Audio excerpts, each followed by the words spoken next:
I welcome you all in the departmental examination revisions of Himachal Pradesh. So in this video, we are going to talk about paper 1 financial administration, an important question that was asked in the June month of 2018 by HIPAA, that is the composition and function of Niti Aayog. So let's start. What is this Niti Aayog? So Niti Aayog was established by Government of India on January 1, 2015 as an institution of national importance through the act that is known as the Niti Aayog Act 2014. So what did this Niti Aayog stand for? What is the full form of Niti? It stands for National Institution for Transforming India. And yes, it was formed on January 1st, 2015 through the Union Cabinet resolution to serve policy inputs. Basically, it plays a vital role in the development process of the country. After the formation of Niti Aayog, the Planning Commission of India was immediately replaced from its position. Means planning commission of India को replace कर ही नीति आयोग का गठन भारतीय सरकार द्वारा किया गया है.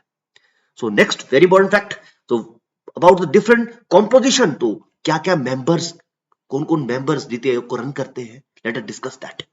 सो first and most important member is the prime minister of India as the chairperson. तो नीति आयोग के जो चेयरपर्सन होते हैं वो हमारे देश के प्रधानमंत्री होंगे. Next one, the governing council comprised of the chief minister of all states and lieutenant governors of union territories. जितने भी भारत के राज्य हैं उनके मुख्यमंत्री और कुछ एक यूनियन टेरिटरीज के लेफ्टिनेंट गवर्नर भी होंगे. Next one, regional council will be formed to address specific issue and contingencies imparting more than one state और रीजन. तो पर्टिकुलर रीजन, अब सबसे पहले भारत की बात करें, सबसे पहले प्रधानमंत्री जी होंगे, उसके बाद डिफरेंट स्टेट्स के मुख्यमंत्री, उसके बाद अगर कोई पर्टिकुलर रीजन को बिलोंग करता है, रीजन को रिप्रेजेंटेशन के लिए there are regional councils are also there. So regional council is very important component of NITI Aayog. Next one, fourth is the experts. Yes, इसमें it is a think tank. तो basically experts are required, specialist are required, ताकि वो अपने comments दे सके और हम नीति आयोग में जितने भी चीजें हैं उसको पॉलिसी बना सके. उसके लिए हमें एक्सपर्ट्स की जरूरत है. तो फोर्थ पॉइंट में expert, specialist and practitioners with relevant domain knowledge as a special invitees nominated by prime minister. This is important. Next one, yes, the full time organisation framework will comprise in addition to prime minister as the chairperson. तो full time organisation कुछ इस प्रकार होगा, जिसमें कि सबसे पहले प्रधानमंत्री एज अ चेयरपर्सन होंगे. Next is the vice chairperson. ये भी प्रधानमंत्री जी द्वारा ही नॉमिनेट किए जाएंगे. नेक्स्ट, मेंबर्स जो भी होंगे वो फुल टाइम होंगे, कुछ एक पार्ट टाइम, एक्स ऑफिशियो और डिफरेंट चीफ एग्जीक्यूटिव ऑफिसर्स भी होंगे. अगर हम पार्ट टाइम मेंबर्स की बात करें तो maximum 2 from leading universities, research organization and other relevant institution in an ex officio capacity. और अगर ex officio members की बात करें तो मैक्सिमम 4 होंगे, maximum 4 members of Union Council of Ministers to be nominated again by Prime Minister of India. Next one is the Chief Executive Officer, again yet to be appointed by the Prime Minister. Means each and every member basically is on the recommendation of the Honorable Prime Minister of India. And last one is the secretariat at deemed necessary. Look at this. This is a simple composition. ये आपको याद रखना है examination में. तो number 1 is the chairperson, that is the prime minister. Governing council, yes, CMs होंगे, states के lieutenant governors होंगे, यूनियन टेरिटरीज के. रीजनल काउंसिल्स की बात करें, formed on need basis, particular region को जरूरत है तो उसमें रिप्रेजेंटेटिव आएंगे रीजनल काउंसिल्स के. Next, yes, full time members होंगे. और पार्ट टाइम मेंबर की बात करें तो मैक्सिमम 4, जो कि अलग अलग रेलेवेंट इंस्टीट्यूशन से अलग अलग डोमेन्स को बिलोंग करेंगे. एक्स ऑफिशियो मेंबर्स की बात करें तो मैक्सिमम 4 होंगे from council of minister nominated by again prime minister of India. Special invitees होंगे जो कि रिसर्च एक्सपर्ट्स हो सकते हैं, स्पेशलिस्ट, प्रैक्टिशनर्स, एक स्पेसिफिक डोमेन नॉलेज के भी वो होने जरूरी है. चीफ एग्जीक्यूटिव ऑफिसर की बात करें, yes, it is again appointed by the prime minister for a fixed tenure. And yes, in the last, if it is required, then there will be a post for secretariat at deemed necessary. Now important, what are the different components के बाद objectives की बात करें नीति आयोग के. So let's discuss some of the important objectives. अगर हम brief में बात करें, ये काफी lengthy है, पहले हम इसको देख लेते हैं. So there are different objectives of Niti Aayog. That is fostering cooperative federalism, active involvement of all state, सभी स्टेट्स को मिलकर काम करना है बेसिकली नीति आयोग में। Formulation of plan and policies at village level and aggregation at higher level, तो village level पे ही हमें प्लान करके जितनी भी समस्याएं हैं ग्रामीण लोगों की उसको विलेज लेवल पे ही प्लान करके हायर ऑथोरिटीज को बना के एक प्रॉपर प्लानिंग के साथ उसको पूरे भारतवर्ष में एग्जीक्यूट करना ही नीति आयोग का काम है। Next, special attention two sections at a risk of not benefiting adequately from economic progress, जो पिछड़े वर्ग के लोग हैं या किसी भी तरह से अगर किसी पर्टिकुलर जनजाति की बात करें उनको प्रॉफिटेबल नहीं मिल रहा है, तो इसमें नीति आयोग का ये गठन इसलिए किया गया है ताकि उसको उन लोगों को आगे लाना, अपलिफ्ट करना। Next one, economic policy that incorporates national security interest. Next, feedback for the consent innovative improvement, yes innovative India, different campaigns, different programs भारतीय सरकार द्वारा भी चलाए जा रहे हैं, इसलिए इनोवेशन करना जरूरी है 2023 में। Next one, partnership with the national and international think tanks, so this is the main role of Niti Aayog. It is a think tank, policy maker. Next, creating a knowledge, innovation and entrepreneurship support system. Yes, stand up India, startup India, ये सारे के सारे components कहीं ना कहीं पे नीति आयोग द्वारा ही influenced हैं, इसलिए भारत को सक्षम बनाने के लिए, आत्मनिर्भर बनाने के लिए नीति आयोग का गठन किया गया है। Next, platform for resolution of inter sectoral and inter departmental issues, जितने भी हमारे अंतर विभागीय इश्यूज हैं, समस्याएं हैं या इंटर सेक्टोरल समस्याएं हैं, उसको निपटारा करने के लिए डिपार्टमेंट लेवल पर ही इस सेंट्रलाइज बॉडी का गठन किया गया है। Next one, state of art resource centre for research on good governance, तो गुड गवर्नेंस की बात की गई है, इसमें बहुत सारे ऐसे प्रदेश हैं, जैसे गोवा की बात करें तो गुड गवर्नेंस को अडॉप्ट कर चुके हैं, और भी ऐसी स्टेट्स आ रही हैं जो कि गुड गवर्नेंस का कंसेप्ट है।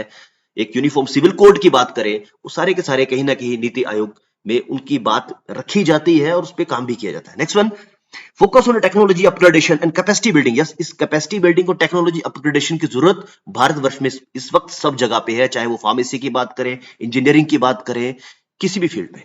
नेक्स्ट वन, तो इसको एक बार ब्रीफ में देख लेते हैं। Number one function is the Niti Aayog works for the systematic functioning of the institutional system and yes it is regulated by Niti Aayog CEO and Niti Aayog chairman. Next function, next objective is it promotes cooperative federalism by initiating structural support system and strategies for partnership between central and state government, को साथ मिलकर ही काम करना है एक साथ। It constructs several mechanisms to develop village level plans and combine their progress with the government level plans, तो village level को government level plan से हमने डिस्कस कर लिया। Again next one, the NITI Aayog unfolds national development sector priorities and create strategies and ensure active participation of state government in the process, तो active participation राज्य सरकार की करवाना सेंट्रल गवर्नमेंट की रिस्पॉन्सिबिलिटी है। Next one function very important, the planning commission ensure national security to take an interest associated with the economic policy and strategies, तो भारतीय सुरक्षा सर्वोपरि है। Next, NITI Aayog builds long term policy and its framework, takes required initiative and evaluates progress and efficacy accordingly. The results received from monitoring are taken for improvement and correction, जितने भी results हैं after the process of think tank, उसको execute करना नीति आयोग का काम है। The transforming India institution plays a vital role to different societal areas that are not receiving any benefit, हमने बात की जो किसी भी तरह से कोई इकोनॉमिकली वीकर सेक्शन के लोग हैं उनको बेनिफिट प्रोवाइड करना के बारे में नीति आयोग में बात की गई है। Next, it gratifies to form fellowship between stakeholders, national and outside nation think tanks including the policy research and educational institutions. Next one, to develop the latest innovation, yes innovative India very important, ताकि लोगों को आत्मनिर्भर और different innovations को use करके हम जो भी हमारी सोसाइटी में नीड्स हैं, रिक्वायरमेंट्स हैं, प्रॉब्लम्स हैं, उसको सॉल्व कर सके। It provides a platform to solve inter departmental and inter sectoral, इसको याद रखिए आप, इंटर डिपार्टमेंटल और इंटर सेक्टोरल प्रॉब्लम को रिजॉल्व करने के लिए भी इस नीति आयोग का गठन किया गया है। तो balances, yes it maintain the balances, it balances the state of art resource center by conducting prominent research on effective governance, तभी इसमें different रिसर्चर्स को, different यूनिवर्सिटीज के प्रोफेसर्स को हर एक डोमेन से उठाकर एक सेंट्रलाइज सिस्टम में बनाया गया है, ताकि वो अपने कमेंट्स जो है वो दे सके प्रॉब्लम को रिजॉल्व करने के लिए। प्रॉब्लम किसी भी एरिया में, किसी भी डोमेन में, किसी भी प्रकार की हो सकती है, इसलिए इसमें विभिन्न प्रकार के लोगों को involve Next objective, as you can see, this one, this institution also helps in the dispersal of its stakeholders. Next one, the institution actively examines the application of initiative and programs. Next one, it include discovering required resources to increase the scope of delivery and success possibilities. It provides technological upgradation and strengthen the capacity for application of programs and policies. Handling activities involving the implementation of the National Development Plan and its objectives. So again, I'm just repeating this objective again. This is very important that you have to write in the departmental examination also. Fostering cooperative federalism, active involvement of state. आप इसी को याद करिए बस. Then formulation of plans at village level, aggregation at higher level, very important. Special attention to sections at a risk of basically of economic progress, उसको benefit करवाने के लिए. Next, economic policy that incorporates national security interest. This is very important. National security interest, ये चीजें आपको examination में लिखने पड़ेंगी. Feedback for constant innovative improvement, very important. Partnership with national and international think tanks, creating a knowledge, innovation and entrepreneurial support system. Platform for resolution of intersectoral and interdepartmental issues.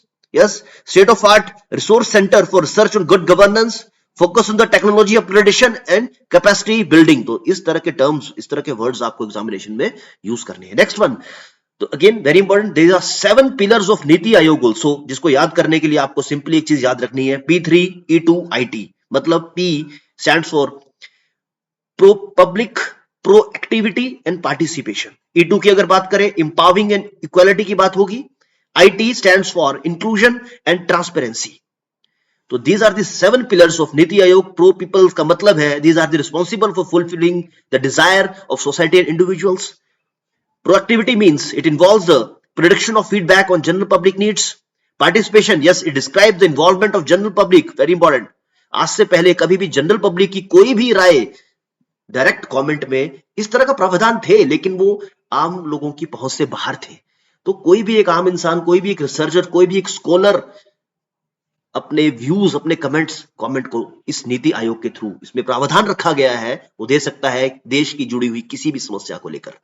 Next one, empowering, it means providing support to women in all aspects. This is again important. Equality, it is the foremost important pillar of Niti Aayog, which gives an equal opportunity to the youth to change the structure of the Indian economy. Next one, inclusion of all. It is also an essential pillar for the institutional system as it serves every individual, no matter what caste, creed, color, religion or sex. Next one, transparency. It refers to the building a transparent and responsive government for the country's citizens. तो yes, responsive government की बात भी नीति आयोग करता है. That is most important. तो planning commission को हटाकर नीति आयोग का गठन भारतीय सरकार द्वारा हमने डिस्कस किया कि it was established by Government of India in January 1, 2015. And NITI stands for National Institution for Transforming India. So thank you all for your patience.